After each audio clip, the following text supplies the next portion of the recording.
welcome back to Total Spotfest.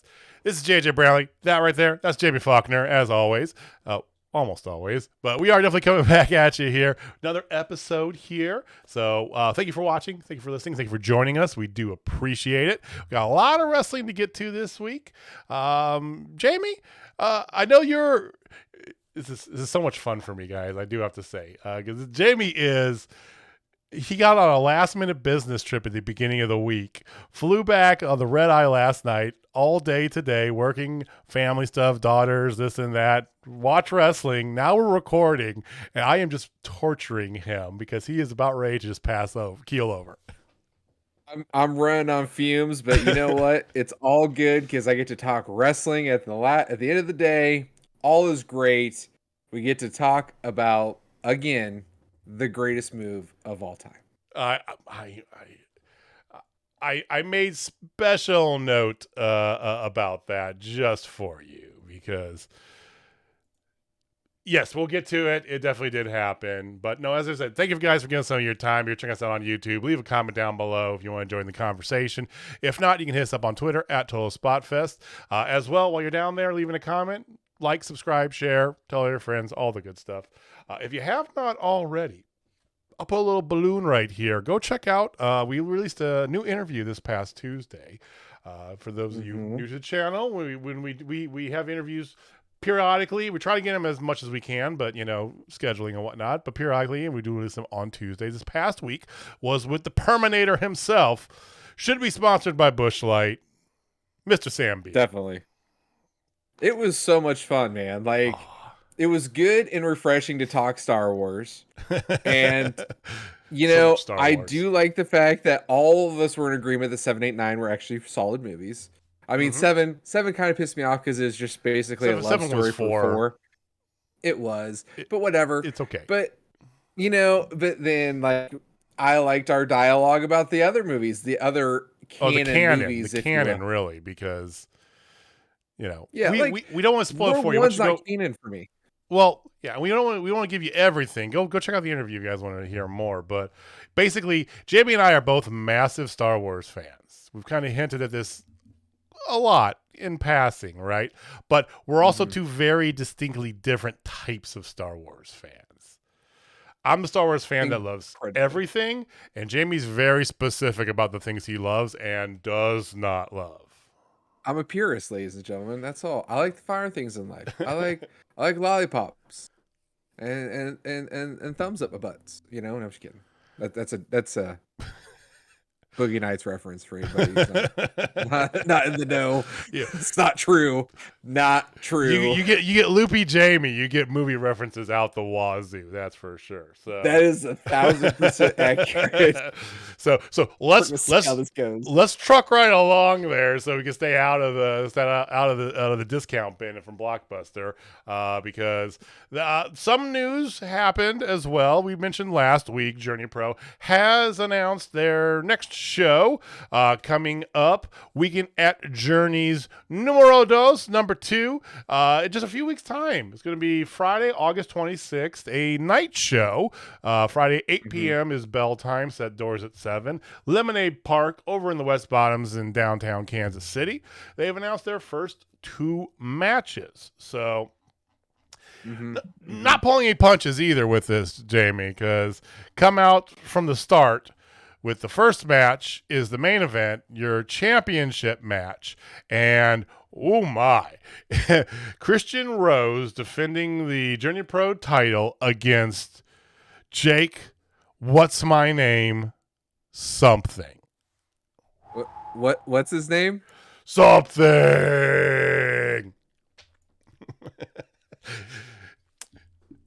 Can I tell a story? We need to get him on. Yeah, we need to talk about that story because we need him on the show, and I need to tell him that story. Yeah. Just to say, bro. We need to tell him as a person. I feel like I have to tell the story. So, we've long waxed poetic about Hoodie Howlett's last match. Hoodie Howlett. His going to be retirement match against Gary J at the second to last. Well, or was it the last? I can't remember which one it was. Kansas show that there was, but it was second to last. Second to last Kansas show pre-pandemic, and It was an amazing match. It was so good. We talked a lot about it. You can go check it out at Journey Pro on their YouTube. They've got all sorts of stuff. Check them out on Twitch as well. But that wasn't the last show of the night. It should have been the last match of the night because it was the emotional roller coaster. You had the giant swerve, all the things, everybody's mind blown. It was so amazing. And we have one more match. And it was Jeremy Wyatt defending the Gateway Heritage Championship in an hour-long match against Jake Something. And we as an audience, we stayed with it. We stayed there. We didn't bust out. A few did, but most of us stayed with it. But we were all emotionally spent from Hoodie playing us like a fiddle. And nobody had the energy for shit. So Jake kept trying to get crowd going by continuously yelling, "What's my name?" And then, and Jamie was especially by about the 17th one, Jamie was losing his mind. Yeah, it was like, "What's my name?" Like, I don't care. So it was a little rough. We do care about Jake, though. Jake's a fantastic athlete.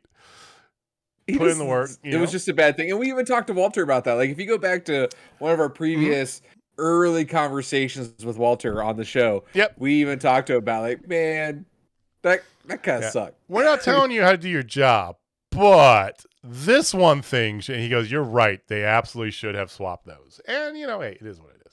But it happens. Hey, Jake Something going up against Christian Rose gets another title shot, this time for the Junior Pro Championship, so that'd be good fun. This one was the other match that's been announced was hinted to at Raytona Beach Bash. It's Luke Langley, excuse me. I keep wanting to say Langley. I don't know why. I'm sorry, Luke. Don't kick me in the face. Killing Machine. The Black Diamond. Luke Langley going up one-on-one against Gary J. So, you think of Luke Langley from the 98 Bulls or 97 I grew Bulls. up in Illinois in the midst of the Bulls run. So Luke Langley very much was a household name that I knew of at the time. So anyway. Anyway, those are the two matches that have been announced. More matches, of course, coming soon here. I want to draw your attention to something, though, that Walter had put out yesterday. We have retweeted previously. Our good friend Lucha Chris. What's up, Lucha Chris? Go follow him on Twitch. And others have put out there. Kevin WK, a lot of the KC wrestling community, if you follow any of us, has been put out there. And you don't need to be a resident of Missouri for this, FYI. So there is a petition on chng.it. And I know, petitions in America, not the most effective form of protest, but it is something, okay? So there is a petition. Journey Pros retweeted it. We retweeted it. We're going to retweet it again. If you're watching us on YouTube, I'll put the link down in the description box as well. It's petitioning the state of Missouri to remove pro wrestling from the designation of a combat sports regulation. That is a lot of words that sound the same, so I want to repeat it. It's encouraging the state of Missouri to remove professional wrestling from its designation of combat sport for regulation. Meaning, I understand the point of this. This is an entertainment form. Remove it from the Missouri Athletic Commission. It's basically what that is trying to insinuate. Now, I said, Jamie, it's a petition. It's like it's not the most effective form of change. But it's something. Some of the things that it can do is if you get so many, then it can be presented to the House of Representatives. Like, that's the thing about petitions. Like, if you get so many signatures, then it can actually become a formal protest, and they can go on the docket. And that's the thing. That's the most important thing. Like, this is a good way for everybody to get their voice heard. That I don't think it's right that a woman has to get a pregnancy test and go to a gynecologist just to wrestle in the state of Missouri. I think it's ridiculous. I think it's criminal. I think it's goddamn ridiculous that a 16-year-old can go box, but they can't go wrestle in the state of Missouri. Plus the blood work regulations and how they try to strong arm you through a single doctor, which you don't have to, but your odds getting it done quickly are much better. It's, I mean, plus the extra $1 per ticket sold now to anything. Right. That's the headline. They're going to start charging us directly. Right. That's the headline. The extra $1, the headline for sure. But there's additional things on top of that. Plus, they've raised all the fees. They've raised license fees for talent. They've raised the fees in general, and it's just like, okay, all right. All because they didn't make as much money as they wanted to. And they even said that. They're like, oh, we need to justify our existence, basically. It's like, so you're going to rob people just so you feel important when you actually do absolutely nothing for us? Like, nothing that they do has any kind of redeeming quality for the wrestling fan. So, sign that petition. I've signed it. He signed it. I've signed it most definitely. Jen signed it. I mean, truth of the matter is, yes, this is how you get the movement. Contact your local state representative as well, Senator. That's a good thing. That is always a good idea to do. Talk to your local representatives for sure. But let's be real. Politics in 2022, how does it work? Well, if they understand that something's going to get them cred with a lot of people, they're going to be a lot more inclined to move forward with it. So let's show them how much we care about this, because this doesn't just affect Journey Pro. This is an everything in Missouri thing. And, we don't want to see things take a further hit. So link down below. We'll tweet it out as well. If you follow anybody, we talk about Journey Pro, please sign the petition. So I'm excited. I'm excited for Weekend of Journeys, man. The outdoor night show. Yeah. I'm all for. And they got. I'm in. Oh, it's gonna be so good. The lighting's gonna be great there. It's gonna be fantastic. It's gonna be a good venue. Like we've done it once during the day. It'll be more fun at night. Yeah, no, I'm really looking forward to that thing, man. I think it's gonna be kick ass for sure. Too bad the girls can't come this time. It's a little too late for them. It's a little late. I mean, they're in school by then, aren't they? Yeah, school actually starts that week. I mean, I know it's a Friday, but still, okay. It is a Friday, but yeah, I mean, like, here's the thing. I'm gonna have a real big decision if the Howlets are wrestling and Warhorse is there. Because, yeah, I mean, my daughters are marks for those guys. Like, hardcore marks. Like, go with the 50-50. Like, the parents that have this person playing on both teams, they have the 50-50 jersey. All right. Yeah. So, more to come on Journey Pro. I need to get Audrey a heel shit shirt. Would that be hilarious? I would love that. I would love that immensely. Your wife, not as much. No, but 7-year-old girl wearing a heel shit shirt. Yes. And it's parenting done right, folks. Parenting done right. I was thinking like, well, I could get it for her. She can't get mad at you if I'm no. I'm not opening that can of worms. So, all right. Anyway, every week we'll have more about Journey Pro coming up here. So every week we like to turn that spotlight around and take a look at some independent talent out there. Maybe you've heard of them. Maybe you haven't. Jamie, I'm assuming you have somebody prepared to talk about for this week's Independent Wrestler Spotlight. I do. I really do. And ladies and gentlemen, in wrestling, there's always been those hardcore champions, and there's people who've been the masters of hardcore, right? And then on the flip side of that, like, because they give you that sheer violence, right? Violence. Then on the other side of that, you have the people that you are super invested in that just can't quite get it, or they lose, or they go through trials and tribulations. They go through that heartbreak, right? Mm-hmm. So today's independent wrestler is the queen of Heartbreak Core.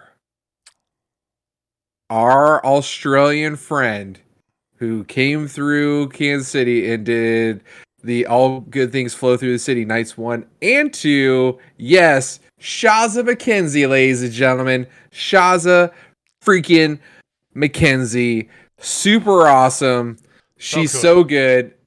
So just to give you a thing, she did a quick United States tour for 12 weeks. So 3 months. Breakneck speed. She had 42 matches against 41 different opponents, 35 flights, worked for 31 companies, including 25 debuts. Dirty Pro is one of them. 17 states, 8 debut states, 2 photo shoots, 1 seminar, 1 signing, and 1 million friends. And from what I've heard too, about 16 or 17 Denny's. She's a big Denny's mark, I've heard. Oh, Denny's is so good though. Like, people dog on Denny's. I love me some. I love a Grand Slam breastless. I love me some Denny's, man. I'm a Perkins guy too. People don't like Perkins. Like, I love me some Perkins. I grew up on Perkins, man. Yeah, Tremendous 12. When I was playing football, we do everything. Go to St. Joe. They always, like, 24/7 had fresh baked muffins. I don't know how, but yeah, my God, perfect. A blueberry muffin at 3 a.m. that just came out of the oven is like, this is the greatest thing. I know that they had them pre-baked. They mostly baked. They stick them in the microwave. I get it, but still, it was amazing.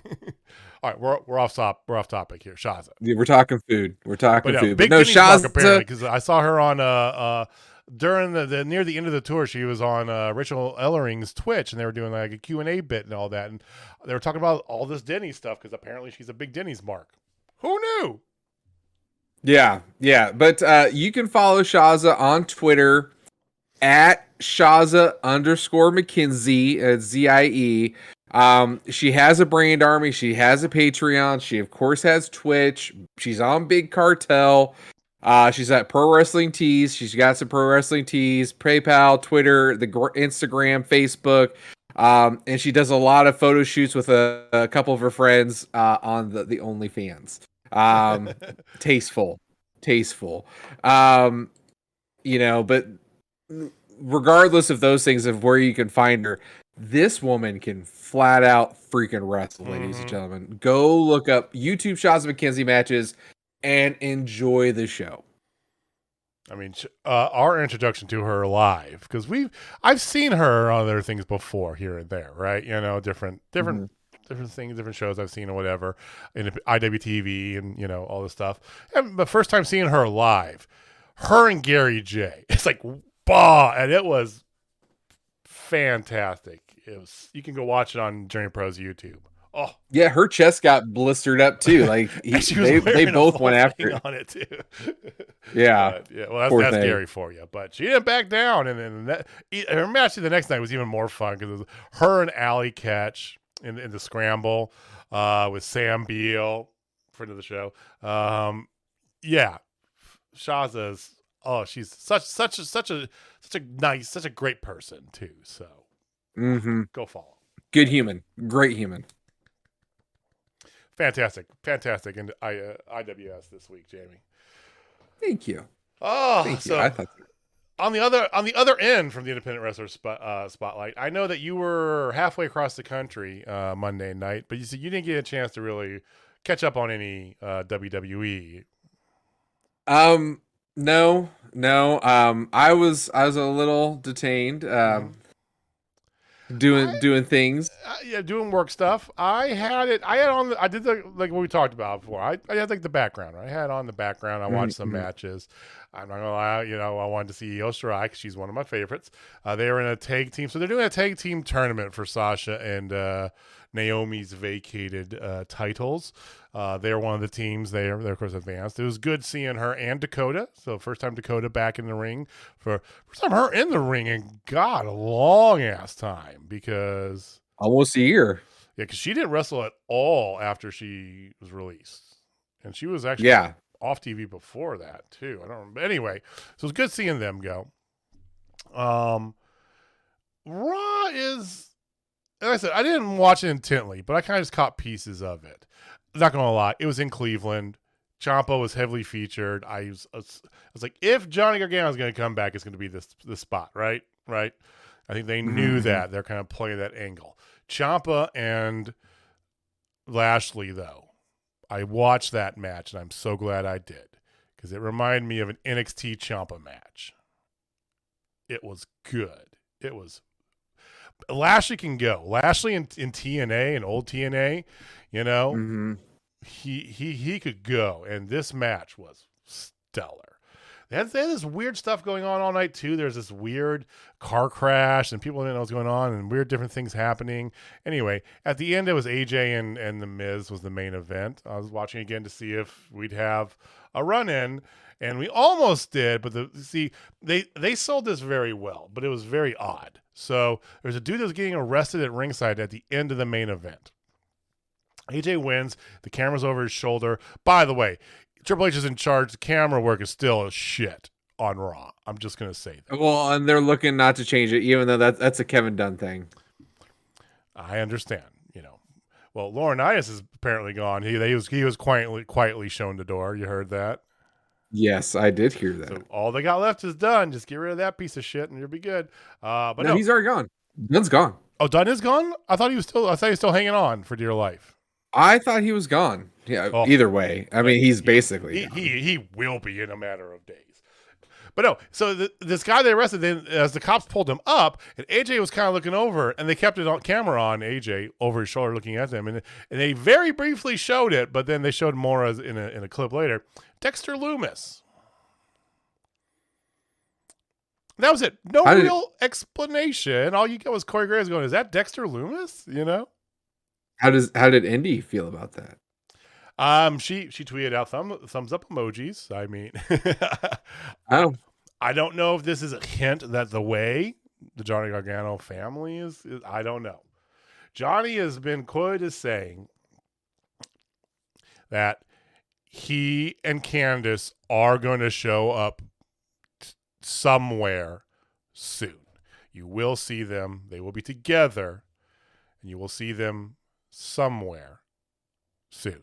He also has been very public about talking to both WWE, Shawn Michaels, and his idol. Let's put that, his idol, Shawn Michaels, and Tony Khan, and saying that they're both, in his mind, an even playing field between the decision to go to either one.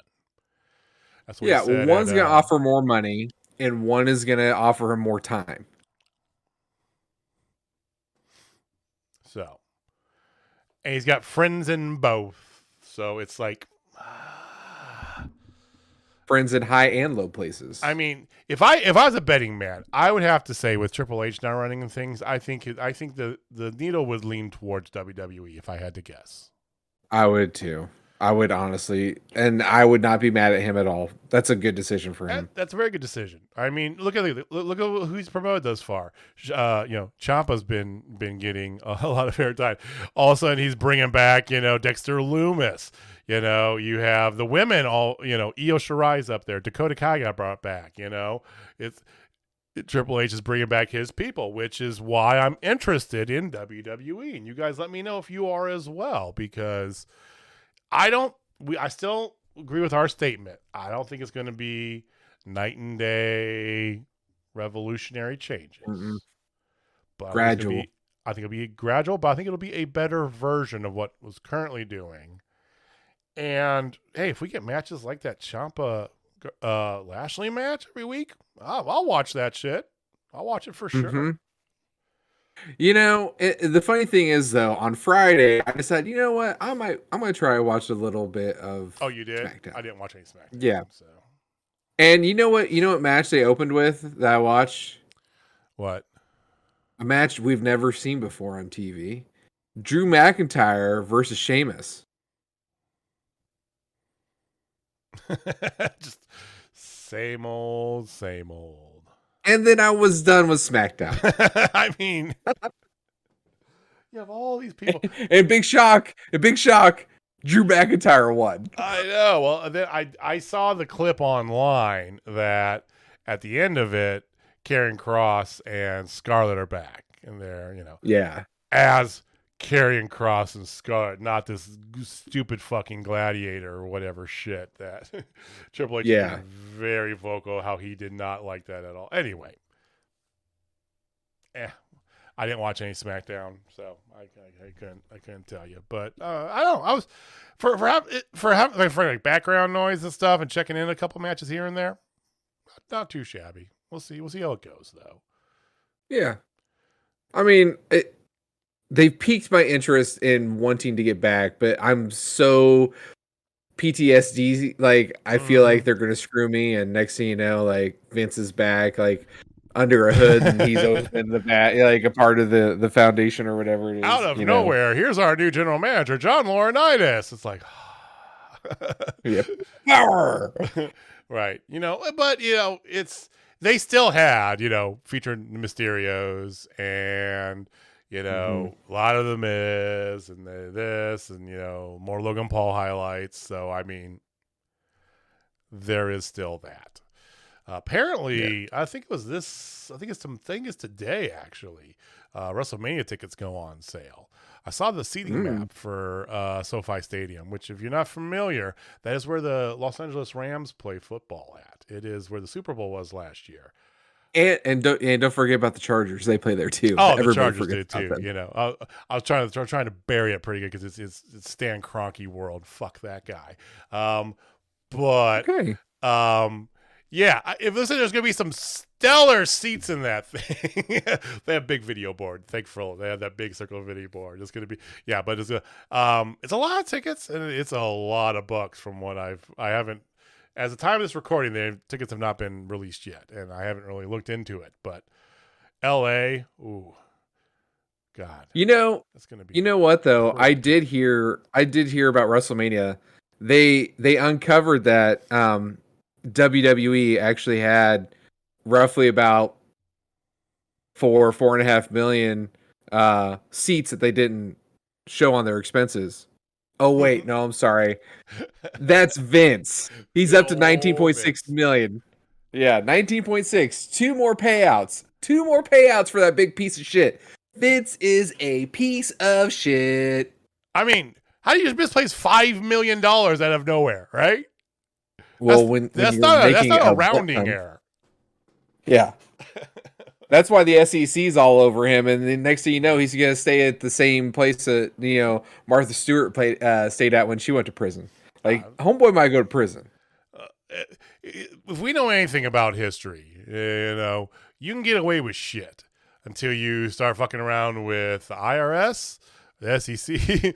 We start fucking around with like that paperwork stuff. That's where you get fucked, right? Al Capone went to prison on not paying his taxes.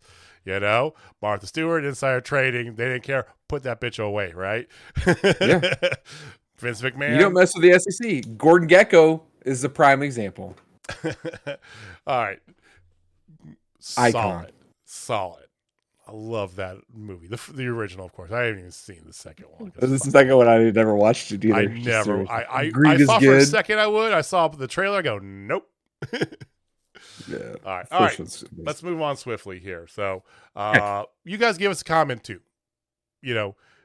Are you interested at all in talking about WWE? Like I said, my interest is peaked. I want to see. I want to see what they do. I'm gonna give them a shot. I'm cautiously optimistic. I'm optimistically giving them kind of a passing glance. I'm not diving in at all, but I could, because I said, depending on who they have, I want to. You guys let us know. Give us a comment, give us a tweet. What do you think? What are your thoughts on WWE? Is there anything they're redeeming, or is it too far gone? God, I hope not. Well, they have the talent. They have the talent. Speaking of talent, we had a talent-filled night at Dynamite last night. Yes, Quake by the Lake. Terrible name. Terrible. Why? Why does it have to be every other damn week that they have a name show? That's just, I know. So in the beginning, they had them every now and again, and they were absolute bangers. And now you've saturated the market, and it's like, oh, that's another one. It's probably going to suck. Probably. It's probably the network. Who knows? I don't want to say this because I'm not knocking on wood here, but you remember when when the Monday Night Wars and WCW moved to an every month pay-per-view, and it felt like a goddamn lot because at the time it was. Yeah. this is almost a similar sort of feeling I get. It's like, okay, just stop with that because you're diminishing the return. It's the law of diminishing returns, right? Well, and the funny thing is, ladies and gentlemen, I feel that this show is not going to be near as good as next week's show, and that's just a good old-fashioned AEW Dynamite. Me too. Because next week's show looks like it's going to be fire. I had very mixed feelings about this show from last night. Okay. I'm right there with you. There's like 3 things that got tripped my trigger. Obviously, we all know one. We I'm not. we 100% don't need know to go one. there. But like a lot of it was there's meh. this, yeah. And you want to talk meh? The first match was mostly meh, except for like 2 minutes of it. See, I liked the first match until the end. It's a fucking Darby Allin typical shitty ass match, man. It's the same thing. Let me for a second defend Darby Allin a smidgen. I'm gonna bury him in a minute. Don't worry. Okay. I'm there with you. Okay. It started off hot. There's blood within 2 minutes, and it wasn't Darby Allin getting the shit beat out of him. They were equally beating the fuck out of each other for the first 6 or 7 minutes through the first commercial break, right? Yeah, of the 2. Now, eventually comes a point in the match, the Darby Allin Brody King Coffin match, for those of you who didn't watch. Eventually, blackout, here's Malachi Black. And at first, I was excited. And then I was very angry. And then I was just super indifferent at the end of it. Buddy's back. Yay, Buddy's back. And you had that got me excited. A Julia Hart under the ring, sneak out, pulling the leg sighting. I like that. Got me excited. Get her in there, right? So to beat up Darby. And then they go to get the Coffin, and it's Sting. Who now has paint on his eye from where he got sprayed. Which I'm like, ooh, are we getting Joker Sting? No, it's just because I hope and he's still a good guy after too. It's I hope there's a long-term story with that, because otherwise the paint on his eye makes no goddamn sense. Agreed. But apparently Sting was enough to beat up Brody and Buddy and scare Julia off, whatever. And then he threw the bat at Malachi, who's indifferently sitting in the corner, picks up the bat, twirls it around, drops it, could give a fuck, and just walks away from everybody. That's where I started to go, okay, that's okay. He says something to Brody on the way out and goes, okay, all right. He's got the whole cult leader thing going, right? The shtick. Okay, I can buy into this. Sting comes out, follows him up the ramp, and they just sit there and just stare, kind of like face to face each other for the rest of the time. Buddy and Julia slip out the side. I don't know why. Yep. Brody decides to move the thing closer to the ring. He goes to do, he's going to do like the whole put you to sleep and drop you in the coffin thing. Darby does Darby things, grabs the chain, chokes him with it, legit chokes him with it. And he just falls into the coffin and it closes on him. 3 coffins. Closes by itself. Yeah.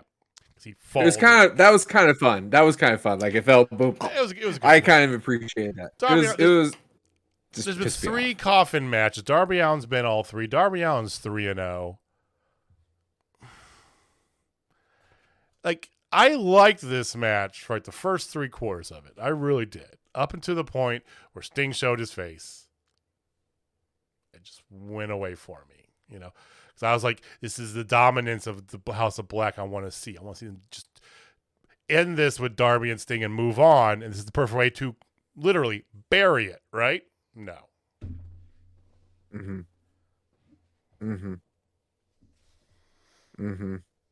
Yeah. The good thing about it was definitely the House of Black being there. And they got ruined by Sting. And they got ruined even more by Darby being a typical Darby match. That pissed me off. It started out hot with him with the thumbtacks on the bottom of his skateboard. I thought that was really cool. But okay. this might not be what I'm expecting. And it instantly turned into what I was expecting. Then you had the House of Black within there. I'm like, oh, okay, maybe it's not what I'm expecting. And then bam, brings me right back to what I'm expecting with Darby finding some way to win because he's got to overcome the odds. Right. It's just like, my fucking God. All right, I want to let's take a beat here for a second, Jamie. So, okay, we have long talked about this. I know our friend Heather chimed in last week. Not a fan of Emo Boy. Your comment last week, by the way, Heather, was glorious. I didn't comment back then. Oh yeah, the ward hose, the ward hose. That was so good. And I'm using ward hose now. I don't care if you don't like it. It's out there. I'm sorry you brought this upon us. Okay, all right. So, but no, about Darby, about the whole email thing with Darby, right? And it's like, all right, not even the pillars, but take anybody who is a consistent character, one of the major-ish players in AEW, and I'm looking at Moxley. Moxley's very much Moxley, right? He doesn't really waver too much. He is what he is, but he's got range. He can do matches. He can do Konosuke Takeshita, Kenny Omega, Chris Jericho, up and down tag teams. Wheeler Yuta stuff was thing of glory. He's top of the bill, right? But then you've got other people. Orange Cassidy. Orange Cassidy to me is the best correlation I can come to this. Or take Orange and Sammy, okay? Sammy, people hate Sammy. You're supposed to. People loved Sammy when he won the TNT title the first time. Because you're supposed to. He's got range. He can back it up. He's a money match machine. No matter what you think about Sammy, tell me I'm wrong. You are not wrong. I can't be told crazy that. For even thinking. Yeah, you're crazy for thinking that you're wrong. I mean, he made that ladder match with Cody a thing of fucking beaut. Probably the second best ladder match in AEW behind Escalada de la Muerte. Yeah, you can't really top. We're partial to that. But can't really beat them. Orange Cassidy is you said people say he's a one-string banjo, but he can put the matches on. He also has got the variants. He had the whole thing with Jericho, right? He could do comedy shtick. He's part of the trios. He's got tag team. He's got this. He's got that. He doesn't have to be front and center. Darby is literally the definition of a one-string banjo. Yeah. He's never wavered from this, whoever he is, right? The only growth there's been is when he paired up with Sting, which still feels weird. I still don't totally get it, Sting's a loner. Why is he pairing with anybody? I don't know. I got nothing. He's by far I'm trying to think of anybody else I could equate to AEW that is as, singular focused character-wise as Darby. I really can't come up. I mean, Orange is the closest I got, but it's different. Well, all of them are a little bit different, but there are a few that have, they're one-trick ponies. For sure. Right now, Wardlow, unfortunately, right now is being billed as falls into that. He does. He's Captain Powerbomb. That's all he is now, and he's way better than that. It drives me nuts that they're only using him for that. On the women's side, Nyla Rose is kind of put into that. Is nowadays as the one way. And she didn't have as much range. But I'd have to see more women's matches. I don't know, maybe 2 women's matches. Fucking 2 women's matches, Tony. 2. Give me 2. I've been watching a lot of Dark, man. Dark's been solid for the women. Dark and Dark Elevation been good, man. Mm-hmm. Well, look at Dark from the Tuesday. You had Ruby, Athena, and Hikaru Shida, who all should be in a title picture right now, teaming up in a trios match. That was really good. They didn't just squash the fuck out of the other people too, It was a good match. It was solid all the way around. All right, I took too much time. Please, you go forward. Let's move on. Let's move on to probably the match that made JJ the most happy. Not at first, amazingly enough. At first, it was a little convoluted, and then it got really good really quick. So good. It's not my match of the night. After that commercial break came back, it was my match of the night. You know, after that commercial break, it got so good. Yeah, and this was the Lucha Bros, the return of Pentagon Jr., not the Oscuro Pentagon. Oscuro. Yeah. You got it, dude. And Rush and Andrade El Idolo. Fun ass match. It was a little discombobulated at the beginning. That's probably the best way to put it. Like, they had some spots that they really wanted to get in there early, and they just weren't connecting. It got good. Yeah. It was a tornado tag match, I forgot to say. So Rush and Andrade do get the win, though. I think that's very important because the Lucha Bros can afford to lose, and you really want Rush and Andrade to get big and be legitimate. They had to win this match because this was their first tag team match together on TV. They've been together, they just haven't been on TV yet. United States TV, I should say. Like some TV. Anyway. No, but then, like, you know, they did all the dirty Lucha Libre tricks that I love. Trying to rip off masks, tying up Pentagon's, knot on the ropes. Like, they did all the good stuff. Bullhorns for the win. Oh, the bullhorns looked so good too. So like after that commercial break, it got crispy. It got really good. It felt like the beginning they were trying to check off the move. We need to make this move. We need to make that move. It was a little sloppy, but yeah, it was the stereo Tope Suicidas. That's when it started getting better. Yeah, like when they both did it, like the brothers were perfectly timed. Did it like that's when it started getting good. Like at that moment, things got like okay, we're good, guys. Like hell, the freaking destroyer on the apron. Ooh, onto Andrade on the apron. It looked, it was sick. Oh, an update. So Ray Phoenix is still not human. I'll just give you guys an update. Yes. His arm may be, but the rest of him isn't. That arm injury still gets me, man. That was so gross. So this next piece. Go with me here, ladies and gentlemen. Let's do it. This is why I'm billing as my moment of the night. Because interesting. I know Mark Stradamus is going nuts with this segment. Okay. Big time. And this was the Young Bucks approaching Adam Hangman Page, Hanger, with the Dark Order and just talking to him, talking about how they announced the bracket first. Oh, yes. Sorry. They did announce the bracket. Right before this, they announced the bracket. The bracket for the Trios tournament, guys. Yes. So the bracket, here's the bracket. Actually, let me go through the bracket because I have it up. So you have Death Triangle going against Will Ospreay and Aussie Open. Yes, please. Give me that all day.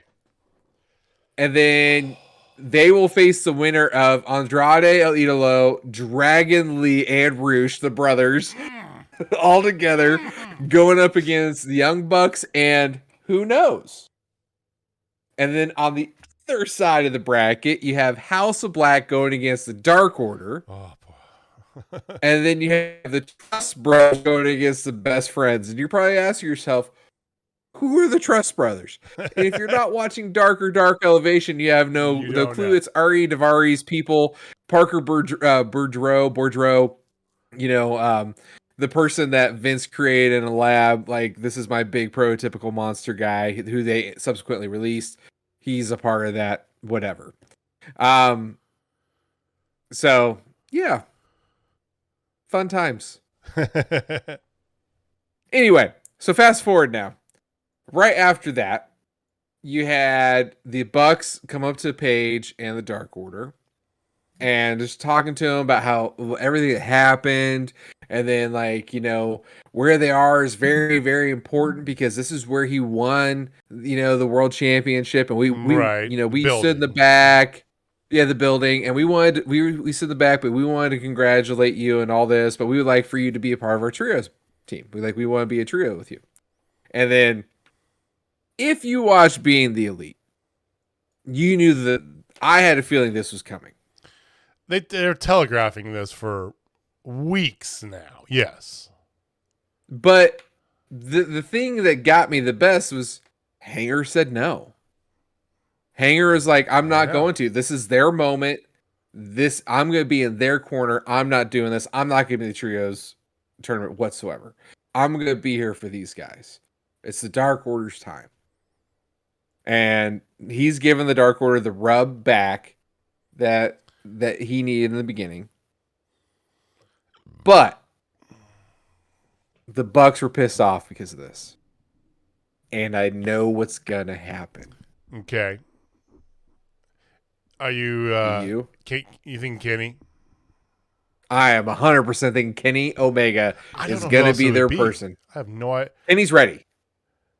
Yeah, I've heard he's close, so he's got to be. I'm sure. Yep. I mean, yeah.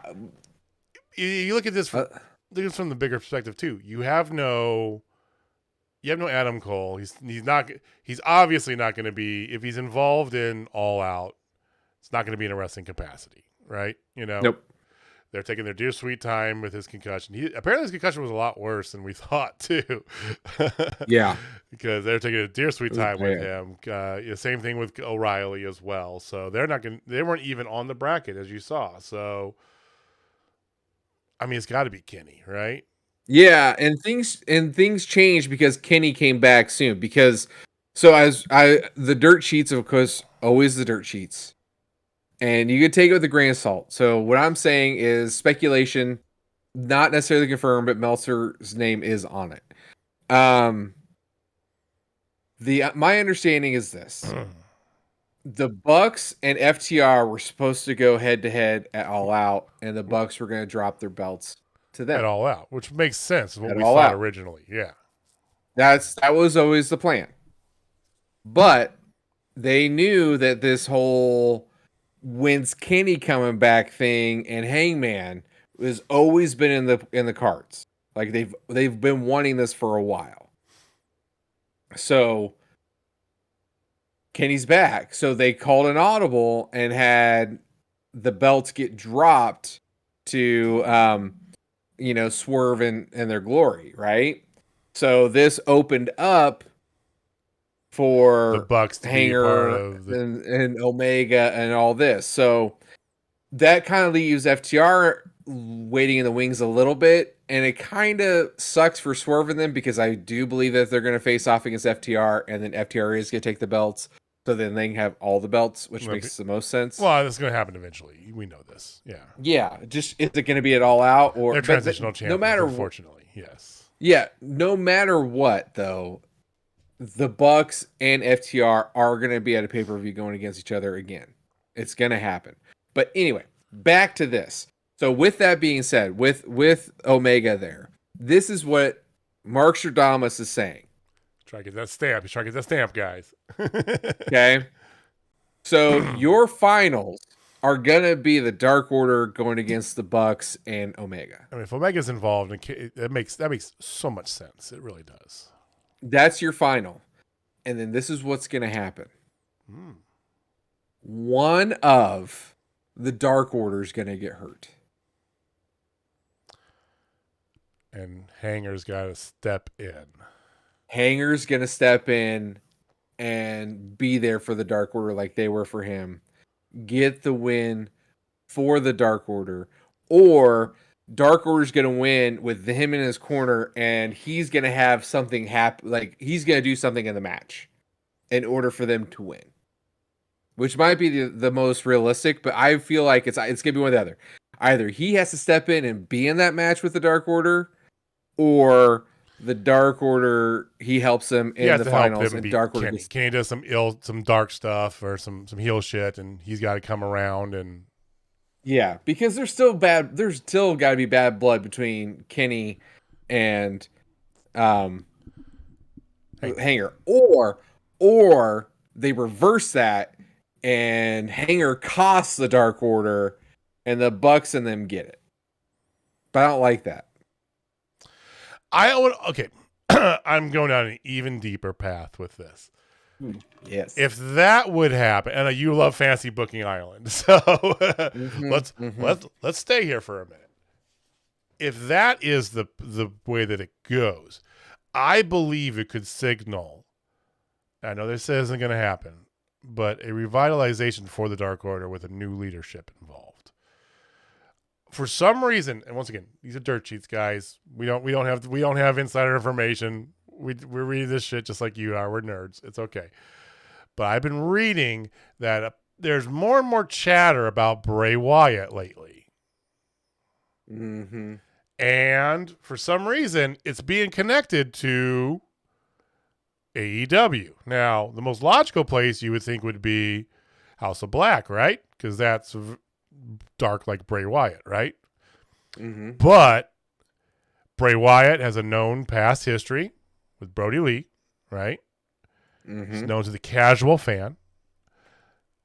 I think that I've long said that I would think that would be. I felt like it's unfortunate to say it like this, but I felt that the worst thing that happened to the Dark Order as a group was Brody Lee passing, not just because we lost Brody Lee, but because that basically took away the legitimacy long term of the Dark Order as well. Mm-hmm. Okay? I agree. I totally agree with that statement. We miss you, Brody. But and they've been and so they got this whole pass with Hanger, and that's what we assume. But Hanger never assumed that mantle, right? Mm-hmm. Maybe if something happens, he caused them. Maybe a Dark Order turns heel again, and really swerves him, and really gets and pisses off Hanger because of that. Then we get a thing. I don't know if there's any credit to the whole Bray Wyatt, Wyndham Rotunda thing.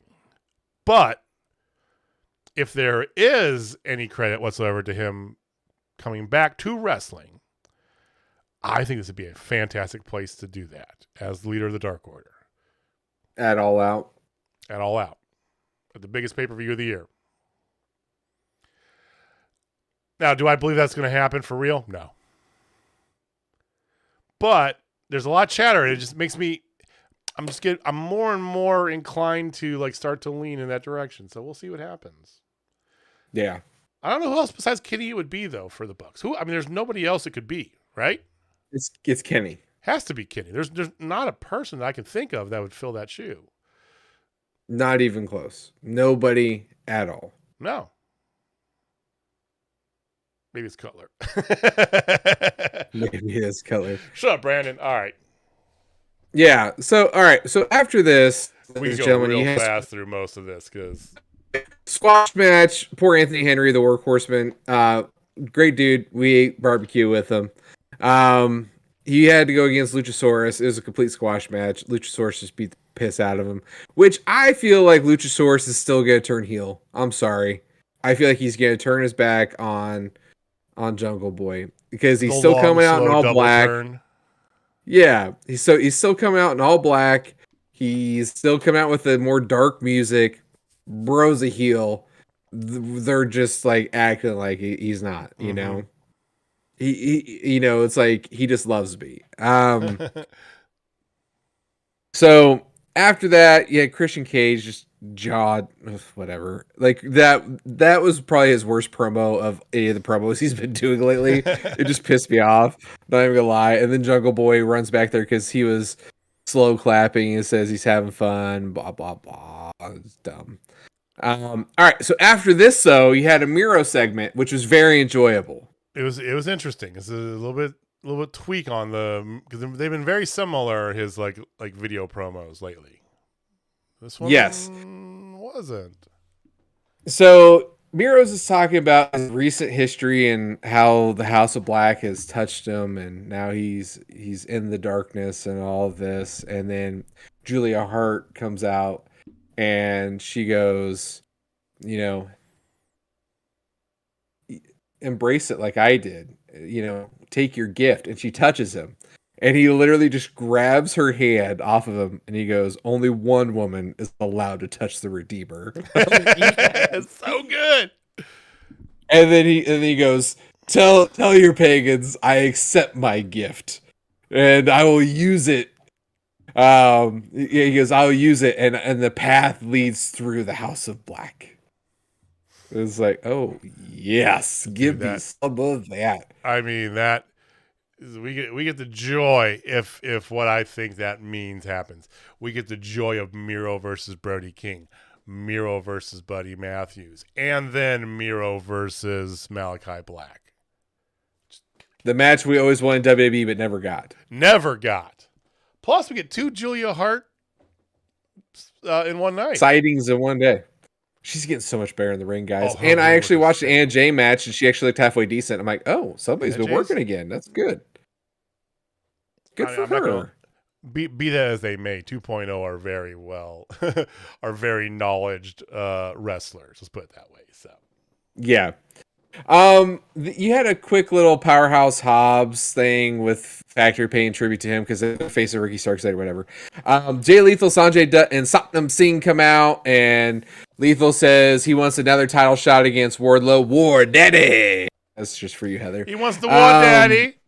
Yeah, all the Ward hoes are going crazy, or the warmongers, if you will. That's what I think he should be called. If he doesn't get one, so Wardlow comes out and he goes, if he wants it, he'll get it. But tonight he's beating all 3 of their asses, and next thing you know, FTR shows up. Yeah, they were in the in MJF's faction together, so there's that. There is, but it's just like, okay, let's just Pinnacle. Let's get yeah. It's like literally like, hey, let's get FTR some TV screen time. Go out there with Wardlow. That's what it felt like. Go get the Indian guys. Yeah. Go for it. Go. Yeah, and then they hit a big rig on Lethal. That was really nice. But what the hell was Sanjay Dutt looking for? Because he was like looking underneath the ring for a whole bunch of stuff. Couldn't find wherever, so they called an audible. So it worked out. I think he's probably looking for a chair or something. I don't know. Anyway, after this, you had the Jericho Appreciation Society with Daniel Garcia 2.0 and the Miss Anna Jay. They cut a quick promo. Garcia says, he owns Bryan Danielson, and he's a Dragon Slayer. He keeps calling himself the Dragon Slayer. T-shirt coming soon, trademarked by AEW. And then Anna Jay goes, "Oh, you don't think so? You don't think so? You're gonna get choked out." And just choked out some random lady. Which again, it's starting to get that comedic shtick that you were talking about that was starting to annoy me, but now I'm coming around to it because it is getting comedic.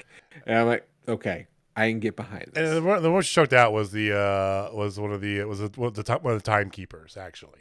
I recognized her hair, but it was like, yeah, it's that shtick. Like I said, it's one of those so bad it's good. It's gonna have 2 curves to it. So it's gonna curve and it's gonna get good, and then it's gonna curve again and it's gonna get bad again. Yeah, because everyone's gonna get over it because it's got short shelf life. Yeah, it's getting close to being there where it's like, oh, that's funny, and then it's gonna go. Yep. Former tag team partners turned bitter enemies. Ricky Starks versus Aaron Solo without the W again. He's just like Han Solo now. This match, the one thing I can say about this match, Excalibur with the botch. Did anybody else catch that? I skipped through a lot of this match because I was running behind. Okay. So it was at the very end when they were running the ropes, and Solo, Ricky was gonna go for the Rochambeau.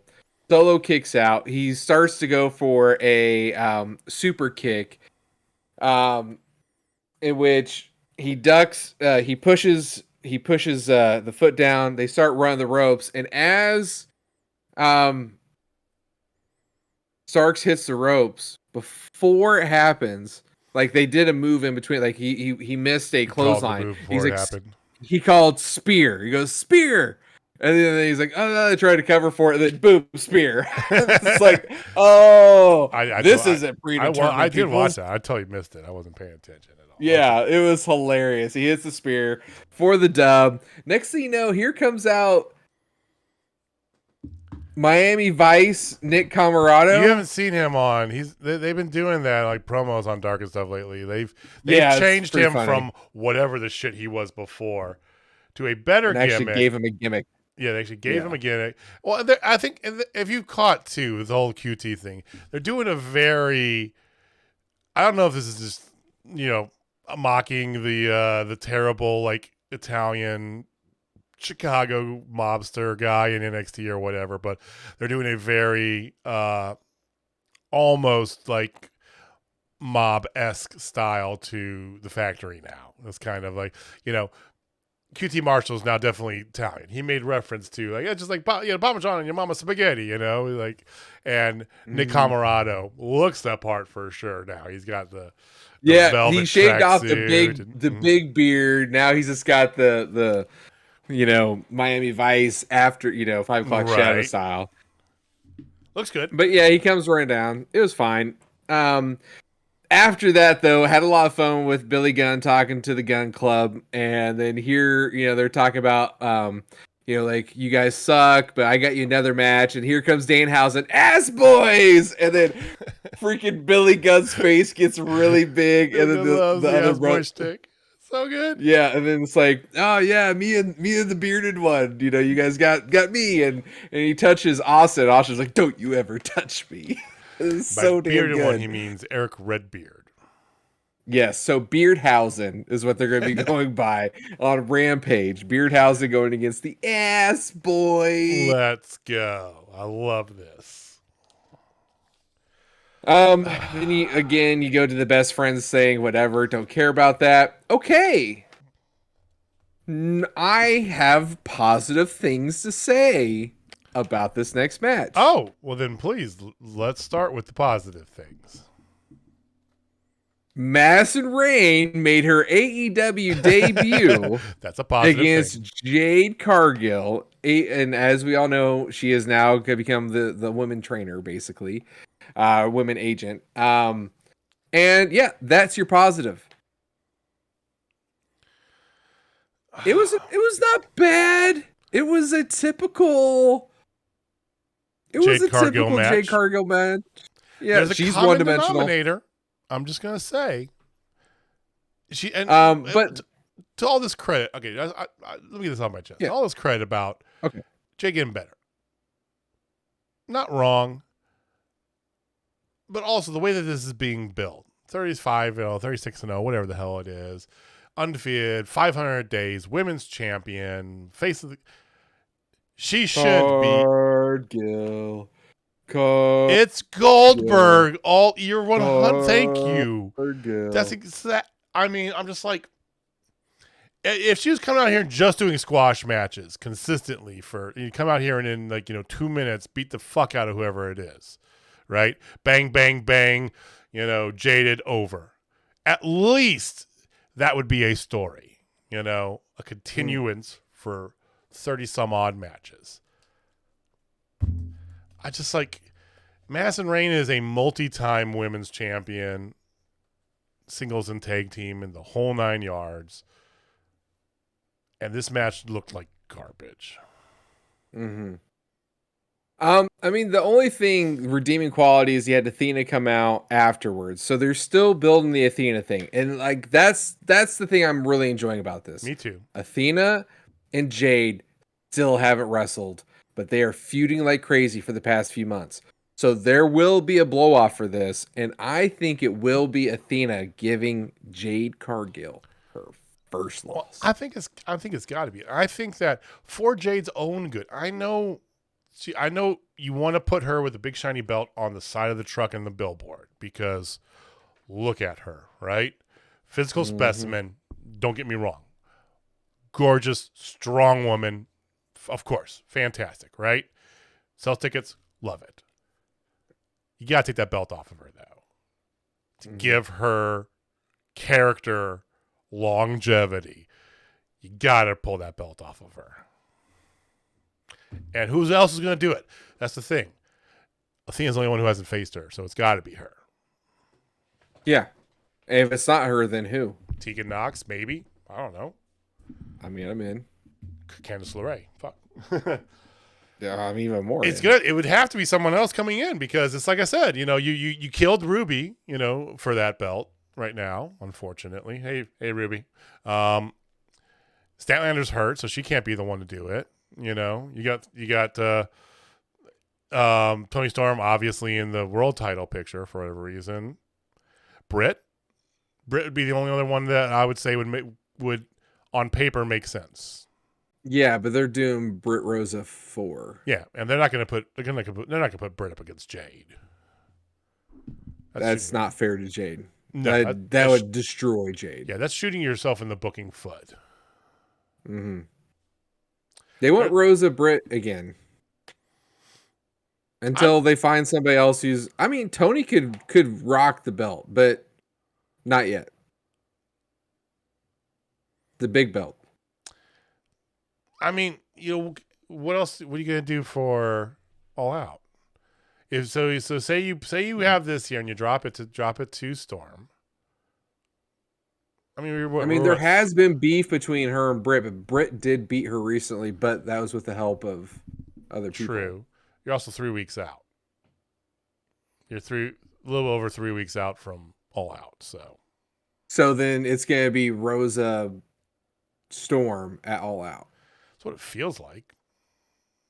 And Rosa's gonna retain. There's no way they're dropping that belt. I mean, I don't know how they're going to unless they pull in. All right, so where are we at? We're at 4 weeks out. Excuse me. Yeah. Maybe they'll do next week. They'll do Rosa Storm on. Well, they did that little quick segment about it, and like we'll talk about that later because they announced that Tony's now the new number 1. I mean, it'd be kind of cool, but like, I don't know. It kills me that a year ago we had Ruby Soho coming in. Hey, Ruby. And we thought that this is going to be the watershed moment. It's going to kind of move the needle for the women's division. And to a point, it kind of has. They have a second title now. They have more stuff. Overall, they are getting more features. If you include Dark Elevation, Rampage, and Dynamite. But for the most part, I just don't feel like they have that booking out there. Now, that's in part why Madison Rayne is here, and that's a component to what William Regal's doing behind the scenes as well, right? Mm-hmm. That takes time. I get it. I just don't get why you'd have to why throw Madison Rayne wrestled on Friday night, right? That was her debut. It was okay, cool, right? And then you put her out here and now she's wrestling for the TBS title right away. To your point, take the new talent, put them up against the title beholder, have them lose, and then where do they go? Mm-hmm. I could complain about this a lot more, but I'm not going to. Let's move on. But one of the things, too, I don't think we've reported on, but go for it. There's AEW did a lot of trademarking on AEW women's show. They did. AEW women's. They're talking about doing an all-women's pay-per-view coming up, too, like a special thing, which would be super cool. So this sounds like they're hearing us. I know we're not the only ones who want more women's wrestling, but like they need more. And I think they've been booking. They booked well for a while. Now they're back to bad booking. Yeah. Best way to put it. Yeah. To your point. I summarized exactly what you just said. You were much more eloquent. You weren't so rambly with it. So, hey, and you're the sleepy one. Go figure. So. Yeah. All right. So let's go ahead and just talk about the match of the night, shall we? Your match of the night, but yes. Oh no. It was the match of the night. There's no. All right. Give me your pants. There is no. that is subjective. No, this was the match of the night, brought to you by Blood. Open and close the show with blood, quite literally. Yeah, the show was brought to you by Blood. Blood in, blood out. So the AEW gang. Yeah. All right. So you had Jon Mexley going against the Lionheart Chris Jericho, coming out to not his old music, but fairly close. His old music was actually a Pearl Jam song, but that's okay. But it was just the. It was close. You got the same feeling, right? You had the old graphics of him, the old WCW Chris on there, and ECW Chris, and so. Yeah, and he came out with some old ECW gear on, which I thought was really a nice touch. I instantly knew what it was. Of course you did. And of course he had the back ponytail, just a little baby ponytail in the back. It needed to be higher, but he's a little too far up there in age, so it slid down a little bit. yeah, it was still fine. It was still good. It was still old Chris Jericho. He did a lot of his old things. He did the second rope turnbuckle drop kick. He did a lot of other things. The only thing I don't remember seeing was the "Come On Baby." That's the only thing I didn't see. "Come On Baby" either. That's like my favorite. One of my favorite things he used to do in WCW. He didn't do that. He didn't do the standover. That's it. He puts his foot on there and goes, "Come on, baby." Oh, okay, yeah, touche. That's "Come on, baby." But yes, ladies and gentlemen, we did get a Liontamer and a Walls of Jericho. Both of them separate, trademarked by Chris Jericho. But yes, got both of them. Got me another Liontamer, and it was so funny. I gotta share this. So while we're watching it and he does it, I'm like, "Oh my god, it's a Liontamer! It's a Liontamer!" And like, he didn't do it at first either, too. At first, he did like the walls. It did the walls with an entire commercial break. Yeah, and I was super pissed. I'm like, "Come on, man! Like, I know you know how to do it." So he put him in it. And like I'm like, "Oh my god!" And Jen's talking with Jessica about something, and Jen goes, "Hold on, I can't hear you because your stupid dad's yelling about some stupid wrestling move." You're right, Jen. You are right. Yeah. But God, like both of them were bleeding. There was a spot where Jericho yanked out the freaking earring of Moxley. And his ear was just a bloody mess. It was really good. Jericho got cut open on the exposed turnbuckle right before he went into the Liontamer. So he pulled it in, and it was just straight gusher just down the face. It looked badass. It was pretty cool. It was pretty damn cool. You had Sammy Guevara come out and give Jericho his bat. They hit Moxley in the head. 1, 2 count. That's right. He kicks out. That's super cool. Finds some way. Moxley does Moxley shit. Finds a way to win. He ends up doing the damn, not a bulldog choke, but just a good old fashioned rear naked choke. Mm-hmm. Got Jericho to tap. It was a bloody, beautiful, technical mess that I absolutely loved. And then the ring got full of people. Out came JAS. Out came Blackpool Combat Club, Eddie Kingston, Ortiz. So many people. And then out came the rest of JAS. Then, they're getting ready to hit Moxley with the belt. Jericho's got the belt. He's like, "I'm going to get this motherfucker. I'm going to get him." And the next thing you know, Cult of Personality hits. Here comes CM Punk, the savior. And he single-handedly takes out everybody. There was like 17 people in that ring. They could take out the Jericho Appreciation Society. You see CM Punk, he took out each one of them one by one. And then next thing you know, he's in there, makes the save, and then him and Moxley face to face. You have your All Out in Chicago main event. Title unification match. Let's go. And I knew it was coming during that match. It was coming. Yeah, absolutely. Well, definitely during the match because JR gave it away because he kept talking about it. Kept talking about how he's not, Punk never lost them. Like they said CM Punk's name like twice. Also said that he's the interim. What's the deal with the interim title? It's not interim. He's not a champion. He's the champion. And it's like, yep. All right. I knew exactly what was going to happen. I knew it was going to happen. If you didn't see it, I'm sorry. I mean, it's pretty obvious, but it still was cool. after he was all done too, he left the room and the crowd was in a frenzy. The crowd was the hottest they've been the whole night, and jumps around on his bat, his foot he got surgery on, and just jumps around in a circle on it, showing that he's all healthy and it's good. So I'm happy. That's good. I feel like they've had an extremely bad run of luck over the past 7-8 months, health wise. Let's just say that. CM Punk, Kenny Omega, and then you got Adam Cole. You get just one after another, after another, after another, after another. So starting to come back, Punk back. I think that adds a lot to it. So, because Punk Moxley, yes, let's see that match. Let's see that damn match. That match will be really good.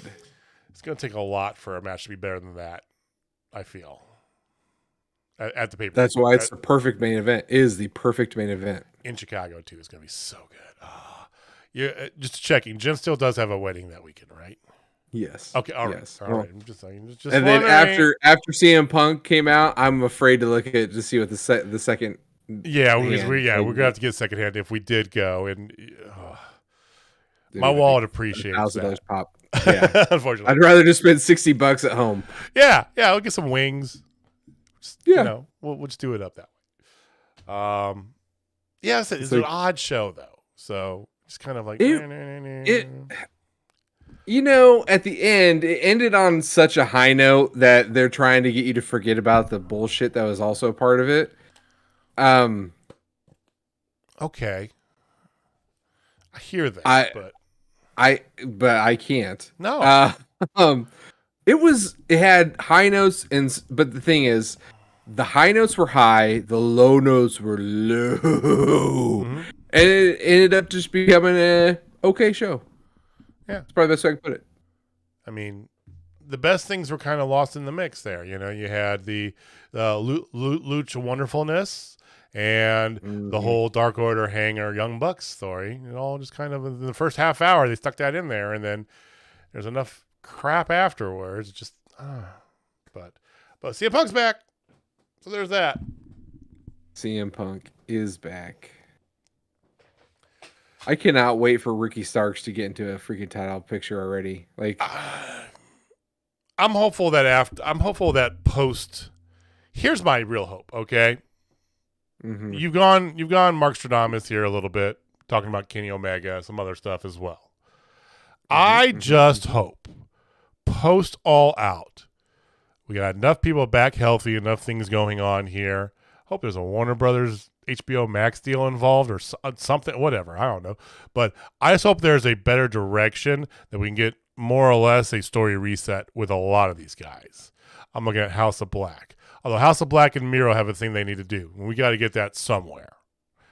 Maybe we're going to get that on the build up and at All Out. But, House of Black, Miro, Ricky Starks.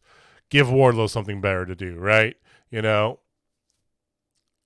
Orange Cassidy, what's he doing? Dark Order, which way are they? I'd like to see almost en masse a kind of storyline reset sort of bit, I'd be a fan of that, to be honest with you. I mean, let's not brush the entire slate clean. You got long-term stuff. You've got Hanger, Omega. That's going to go on for God knows how long. FTR and Young Bucks will never not feud, right? Yeah. Baker Rosa for what it is, that you want to have that continuance. But let's mix some stuff up. Let's change some things. That's what my hope is. It won't happen, but yeah, I can hope. Maybe it will. God,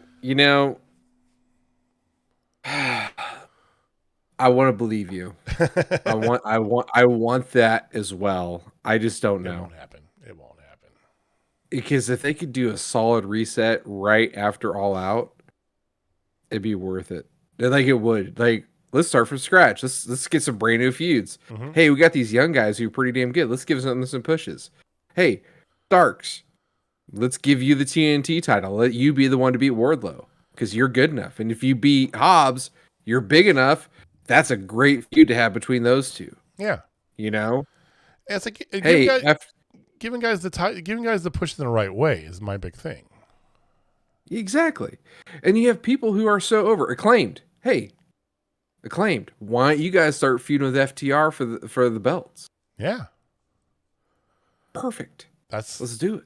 And that's how young Hardy Boys and the Dudleys became, an Edge of Christmas. That's how they came the thing. They just started pushing them up there, maybe a little too soon, but they stole the show, and it became the best tag team rivalry there's ever been between those three teams. And I feel like you can't assume that the casual wrestling fan is going out there doing the homework and watching Dark and Elevation, right? That they know who the fuck Parker Boudreaux is, right? Because he was Vince's hard on for a hot minute and he dropped him like a bad habit. And I'm going to be honest with you, and for some reason Tony liked him too and he picked him up in like no time flat. I have seen not much to assure me that this guy is the.